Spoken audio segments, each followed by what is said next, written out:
नमस्कार। बोल क्लब आजाद है तेरे, मैं अभिसार शर्मा। उत्तर प्रदेश की सियासत को लेकर गर्मा गर्मी जारी है दोस्तों, और आज दो बड़ी खबरें उत्तर प्रदेश की सियासत को लेकर आ रही है। खबर नंबर 1, अखिलेश यादव ने आखिरकार फैसला कर लिया है कि वो विधानसभा के चुनाव लड़ेंगे।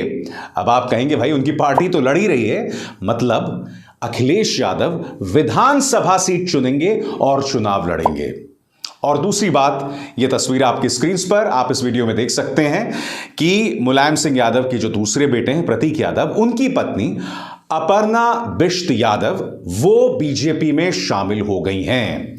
भारतीय जनता पार्टी की यादव परिवार में खासी दिलचस्पी रही है, और वो मैं आपको दिलचस्प तरीके से आगे जाके बताऊंगा। आपको मेरे साथ बने रहना पड़ेगा। जब सत्ता की ताकत के सामने सवाल कमजोर पड़ जाए तो आवाज बुलंद करनी पड़ती है। बोल क्लब आजाद है तेरे, न्यूज क्लिक पर मेरे साथ।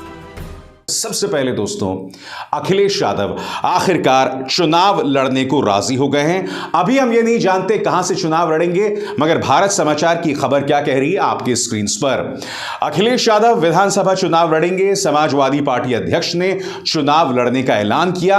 अखिलेश यादव ने चुनाव लड़ने का ऐलान किया और सीट की घोषणा इसी हफ्ते होने वाली है। दोस्तों, इस बार मुख्यमंत्री आदित्यनाथ, कम से कम उनके पालतू मीडिया को यह पहले बताया गया था कि मुख्यमंत्री आदित्यनाथ चुनाव लड़ेंगे अयोध्या से, और अयोध्या के जरिए हिंदुत्व के मुद्दे पर एक बहुत ही गंभीर संदेश दिया जाएगा। मगर लौट के आदित्यनाथ गोरखपुर आए। अब वो गोरखपुर से चुनाव लड़ने वाले हैं। जाहिर सी बात है, पहले अक्सर एमएलसी के जरिए मुख्यमंत्री जो हैं वो विधानसभा पहुंचा करते थे, मगर अब जैसे ही मुख्यमंत्री आदित्यनाथ चुनाव लड़ रहे हैं, अखिलेश यादव पर भी दबाव बन गया है और वो भी चुनाव लड़ने वाले हैं। तो लड़ने को लेकर एक धर्म संकट साफ तौर पर नजर आ रहा है। मगर आज की जो दूसरी बड़ी खबर है वो बहुत दिलचस्प है दोस्तों। अपर्णा बिष्ट यादव वो बीजेपी में शामिल हो गई हैं। मुलायम सिंह यादव की बहू, एक समाज सेविका, मगर इनकी एक और खासियत है। साल 2016-17 से ही अगर आप उनके तेवरों को पढ़ें तो हमेशा से उनका झुकाव बीजेपी की तरफ था।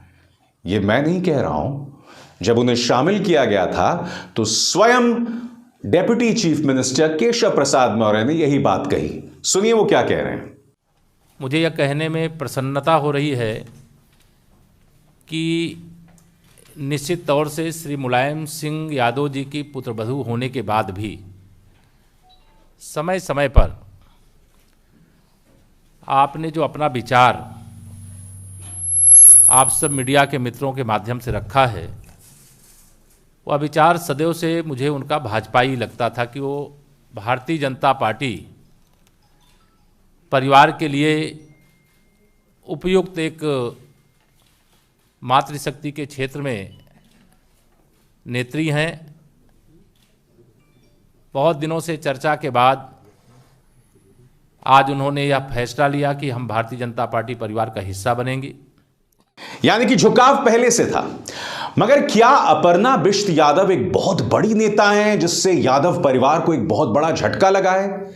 नहीं साहब, इसमें दो राय नहीं कि वो समाज सेवा करती रही हैं, मगर वो बिल्कुल उतनी समाज सेवा करती हैं जैसा कि जो बड़े बड़े राजनीतिक परिवार की बहुएं अक्सर जो समाज सेवा करती हैं, बिल्कुल वैसे ही समाज सेवा वो भी किया करती थी।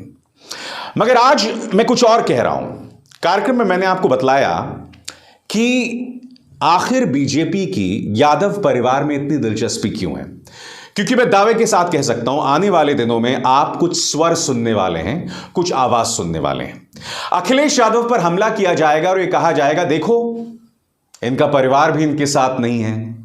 अब आप कहेंगे अभिसार आप ये कैसा कह सकते हैं, अभी तक तो किसी बीजेपी नेता ने कहा नहीं है।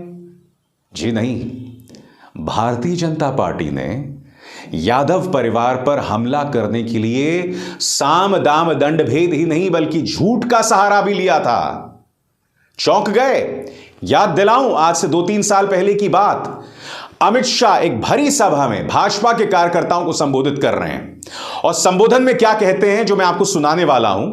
ऑडियो बहुत क्लियर नहीं है मगर मैं आपको बताता हूं वो क्या कहते हैं। वो कहते हैं कि हमारे कार्यकर्ता ने एक झूठ फैला दिया कि अखिलेश यादव ने मुलायम सिंह यादव को थप्पड़ मारा। वो खबर झूठी थी मगर उसका जमीन पर जोरदार असर पड़ा। सब ये कहने लगे कि देखो एक बेटा अपने बाप का नहीं हुआ, वो जनता का क्या होगा। ऐसा करना नहीं चाहिए था मगर उसने किया और हमें राजनीतिक फायदा हुआ। सुनिए खुलेआम बेधड़क अमित शाह क्या कह रहे हैं, सुनिए। मगर हमारे यहाँ एक लड़का था, उसने थोड़ी चालाकी कर दी। उसने एक बड़े समझे, मैंने कहा ना ऊपर से नीचे से ऊपर मैसेज आएगा, ऊपर से नीचे जाएगा। बरेली से उसने एक मैसेज डाल दिया। आज अखिलेश यादव ने नेताजी को मतलब मुलायम सिंह को चाटा मारा। अब मारा नहीं, नेताजी और अखिलेश जी 600 किलोमीटर दूर थे मगर उसने डाल दिया और सोशल मीडिया की प्रदेश की टीम ने समझे बगैर उसको नीचे भी डाल दिया। सब जगह फैल गया। 10 बजते मेरे फोन पर, मोबाइल पर, फोन भाई साहब मालूम है अखिलेश ने पिताजी को चक्का मार दिया और जनता में भी एक ऐसा बेटा है जो पिता का नहीं हुआ, हमारा क्या होगा वगैरह वगैरह वगैरह। महिलाएं भी टूट पड़ी, चल गए। ऐसा करना नहीं चाहिए मगर उसने एक प्रकार का माहौल मेरा काम तो है करने जैसा मगर करना मत। समझ में आता है। मैंने कार्यक्रम की शुरुआत में आपसे क्या कहा कि आखिर भारतीय जनता पार्टी को यादव परिवार में इतनी दिलचस्पी क्यों है। अब अमित शाह के इस बयान को जोड़ के देखिए अपर्णा बिष्ट यादव के बीजेपी में शामिल होने के साथ ये दोनों उसी कड़ी का हिस्सा है। यानी कि किसी के परिवार पर हमला करो और झूठ का सहारा लो।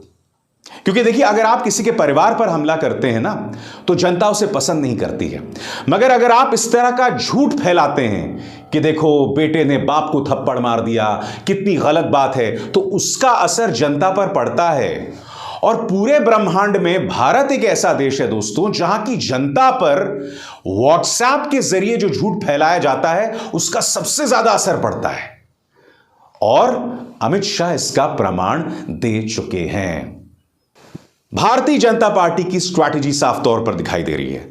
साम दाम दंडभेद के जरिए अखिलेश यादव पर हमला किया जाए, परिवार का सहारा भी लिया जाए और दूसरी तरफ सांप्रदायिक उन्माद पैदा किया जाए। अखिलेश यादव क्या कर रहे हैं? अखिलेश यादव की इस वक्त दो तरफा स्ट्रैटेजी है। मैं आगे बीजेपी की स्ट्रैटेजी भी बात करूंगा आपसे। अखिलेश यादव एक तरफ तो भाजपा की जो ताकत है यानी कि उसका पालतू मीडिया, उस पर लगातार हमले कर रहे हैं।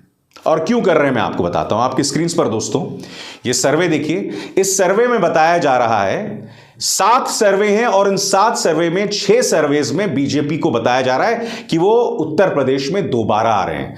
हर सर्वे में इस बात का जिक्र है कि बीजेपी की कम से कम 100 सीटें कम हो रही हैं। मुझे इन सर्वेज से क्या आपत्ति है मैं आपको बताता हूं, क्योंकि ये सर्वेज कहीं ना कहीं भारतीय जनता पार्टी के हाथ में एक हथियार है वोट्स हासिल करने का। क्योंकि जो अनडिसाइडेड वोटर होता है, जिसने फैसला नहीं किया होता है, उस पर इन तमाम सर्वेस का बहुत असर पड़ता है। मेरा मन करे तो मैं इन पर पाबंदी लगा दूं, क्योंकि पिछले 10-15 सालों में मैंने इन सर्वेस का खेल देखा है। किस तरह से एक खास पॉलिटिकल पार्टी की मदद करने के लिए इन सर्वेस को आखिरी मौके पर बदल दिया जाता है, या शुरू से ही इन सर्वेस को लेकर क्या खेल होता है, तो ये राजनीतिक हथियार बन गए। अखिलेश यादव इसी गोदी मीडिया पर हमला बोल रहे हैं, उन सर्वेस पर भी हमला बोल रहे हैं। मसलन रिपब्लिक टीवी पर उन्होंने किस तरह से हमला बोला, आप भी देखिए। रिपब्लिक का सर्वे आया है तो इंटू 2 कर दो तो कितनी हो गई सीटें बताओ।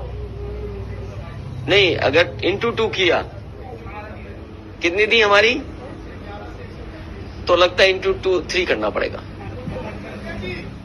यही नहीं, आपको याद होगा रिपब्लिक टीवी के संपादक अर्नब गोस्वामी पर उन्होंने किस तरह से तंज कसा था दोस्तों अभी कुछ दिनों पहले। वो भी बहुत हास्यास्पद था, उसकी भी एक झलक देखिए। बहुत बहुत धन्यवाद। लेकिन एक आपने वादा किया जिस दिन रिजल्ट आएगा इधर या उधर, ठीक है, बात करूंगा। अर्णब गोस्वामी से आराम से। ठीक है, वो कहाँ है? जेल में है? अखिलेश जी और आपको याद होगा जब वो आज तक गए थे और महिला एंकर को उन्होंने ईमानदार कह दिया था, और वो महिला एंकर इस कदर बौखला गई थी कि वो बदतमीजी करने लग गई थी। तो अखिलेश यादव समझ गए कि यह जरिया है मीडिया पर हमला करते रहना, क्योंकि इस मीडिया की विश्वसनीयता जो है जैसे जैसे धूमिल होगी, भाजपा की ताकत वैसे वैसे कमजोर होगी। अखिलेश यादव इस बात को बखूबी जानते हैं। और दूसरी तरफ अखिलेश यादव को यह उम्मीद है कि 300 यूनिट मुफ्त बिजली देने वाली जो उनकी बात है, उसके जरिए भी लोगों में असर होगा। क्या इसका असर होगा? या अखिलेश यादव को इससे बड़े संवाद की जरूरत है, इससे बड़े डायलॉग की जरूरत है जो वो जनता के साथ कायम कर सकते हैं। उन्हें समझना पड़ेगा कि मीडिया उनके खिलाफ है, प्रचार तंत्र उनके खिलाफ है, इसलिए बीजेपी पहले ही उनसे करीब 70-80 सीटें आगे है। अभी से बीजेपी उनसे आगे चल रही है, इसे अखिलेश यादव को 10-15 गुना ज्यादा मेहनत करनी पड़ेगी और यह तय करना पड़ेगा कि गलती नहीं करना है। और दूसरी तरफ बीजेपी का जो तेवर है बिल्कुल साफ है। वो जानती है कि अगर हमें जीतना है तो हमें किसी भी कीमत पर माहौल में सांप्रदायिक ध्रुवीकरण करना है, हिंदू मुस्लिम का जिक्र करना है। मसलन आप संबित पात्रा को सुने। संबित पात्रा, मैं कई बार सोचता हूं दोस्तों, अगर मुसलमान ना हो तो बीजेपी क्या एक भी सीट जीत पाएगी? इनके हर प्रेस कॉन्फ्रेंस में, इनके हर तेवर में वही सांप्रदायिक ध्रुवीकरण का जिक्र होता है, हिंदू मुस्लिम का जिक्र होता है। सुनिए। तो चाहे कांग्रेस पार्टी का मौलाना तौकीर रजा खान हो या समाजवादी पार्टी का नाहिद हसन, उद्देश्य केवल एक है। ये जो रेडिकल सिंडिकेट है, इसका उद्देश्य है किस प्रकार से दंगे भड़काना, हिंदुओं को डराना, हिंदुओं को बांटना और केवल अपने परिवार की राजनीति को आगे बढ़ाना। और यही नहीं दोस्तों, इन्हें साथ मिलता है इस तरह के पालतू मीडिया का। यानी कि बताया जा रहा है कि महागठबंधन जो है वो हिंदुओं के खिलाफ है।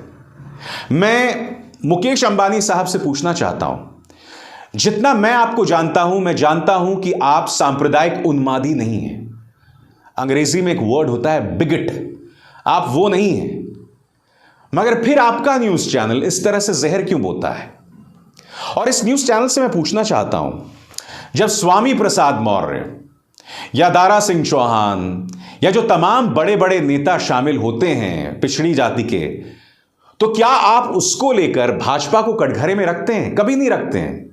क्या आप उसकी अहमियत, यानी कि जो पिछड़ी जाति के तमाम नेता जो अब अखिलेश यादव की तरफ जा रहे हैं, ओम प्रकाश राजभर हो, संजय चौहान हो, लालजी वर्मा हो, 3 मंत्री हो, क्या इसको लेकर आप भाजपा को कटघरे में रखते हैं कि क्यों आपका ओबीसी वोट बैंक जो है खिसक रहा है, कम से कम नेता खिसक रहे हैं? कभी नहीं करते हैं, क्योंकि उस पर चर्चा करना इन्हें सूट नहीं करता है, उससे बीजेपी को नुकसान हो सकता है। मगर हां, विपक्ष को भी जिम्मेदारी भरा रवैया जो है दिखाना पड़ेगा। इस तस्वीर में देखिए, तौकीर रजा खान जो हैं वो कांग्रेस को समर्थन देते हैं। पहले मीडिया खबर फैलाता है कि तौकीर रजा खान जो है वो कांग्रेस में शामिल हो गए हैं। फिर सुप्रिया सुले जो हैं इस कार्यक्रम में कहती है नहीं, उन्होंने हमें समर्थन दिया है, वो हमारी पार्टी में शामिल नहीं हुए हैं। तौकीर रजा खान कौन है दोस्तों? तौकीर रजा खान कई बार मंच से नफरती बयान या भाषण देते हुए देखे गए हैं। हिंदुओं को धमकाना या चेतावनी देना, या फिर यह कहना कि बाटला हाउस एनकाउंटर्स में जो तमाम लोग मारे गए थे वो आतंकवादी नहीं शहीद थे। मैं पूछना चाहता हूं कांग्रेस से, अगर आपको मुस्लिम का वोट चाहिए तो क्या आपके पास कोई और विकल्प नहीं है? वो शख्स जिसका एक विवादास्पद इतिहास रहा है, उसका सहारा लेने की आपको क्या जरूरत है? मैं जानना चाहता हूं। आप कह सकते हैं कि वो पार्टी में शामिल नहीं हुए हैं, मगर हकीकत यह है कि उस मंच पर अजय लल्लू और तौकीर रजा खान एक साथ दिखाई देते हैं। इसे आप कैसे जायज ठहरा सकते हैं? और मेरा सवाल समाजवादी पार्टी से, जब आप नाहिद हसन जैसे व्यक्ति को सीट टिकट देते हैं, ये वो शख्स है जो जेल जा चुके हैं, रिहा हो चुके हैं, और अब भी यह बताया गया है कि जो तमाम आपने सीटों की घोषणा की है उनमें से एक बहुत बड़ी तादाद है आपराधिक इतिहास के लोगों की, जिन पर क्रिमिनल केसेस हैं? क्या आपके पास साफ सुथरे रिकॉर्ड वाले लोग नहीं मिले? या फिर बाहुबलियों की मदद के बगैर चुनाव नहीं लड़े जा सकते? मैं समझना चाहता हूं, क्योंकि अगर आप जनता को एक विकल्प देना चाहते हैं तो आपको साफ सुथरी राजनीति का सहारा लेना पड़ेगा। आप इससे मुंह नहीं मोड़ सकते हैं, क्योंकि आपको यह बात समझनी पड़ेगी कि मीडिया बीजेपी से यह सवाल नहीं पूछेगा कि बाहुबली धनंजय सिंह क्यों क्रिकेट खेलते हैं खुलेआम, उन पर कोई अंकुश क्यों नहीं, उनके घर पर बुलडोजर क्यों नहीं। साध्वी प्रज्ञा जो कि एक आतंकवादी हमले की आरोपी है, वो तो सांसद हैं। मीडिया कभी इनसे सवाल नहीं करेगा। और आप सब जानते हैं कि आतंक की आरोपी प्रज्ञा जो हैं, वो संसद में शामिल सांसद होने के बावजूद अनाप शनाप बयान देते रहती हैं, और इनके शामिल होने का पार्टी को कोई फायदा नहीं हुआ। हां, दुनिया में एक संदेश गया है कि एक आतंक की आरोपी जो हैं वो बीजेपी की सांसद हैं, सत्ताधारी बीजेपी की सांसद हैं। तो समाजवादी पार्टी और कांग्रेस को समझना पड़ेगा कि आप चाहकर भी कोई गलती नहीं कर सकते अगर आप वाकई उत्तर प्रदेश की राजनीति के गंभीर दावेदार हैं, क्योंकि आपकी एक एक गलती को मीडिया जो है वो 20-20 गुना ज्यादा बढ़ाकर जो है पेश करेगा। इसलिए जब आप तौकीर रजा खान के साथ एक मंच पर दिखाई देते हैं, उसे जायज नहीं ठहराया जा सकता, या नाहिद हुसैन को टिकट देते हैं, उसे जायज नहीं ठहराया जा सकता। इन तमाम मुद्दों से आप बच नहीं सकते अनाप शनाप तर्क देकर। बहरहाल, बोल के लब आजाद है तेरे में बस इतना ही। अविसार शर्मा को दीजिए इजाजत। नमस्कार।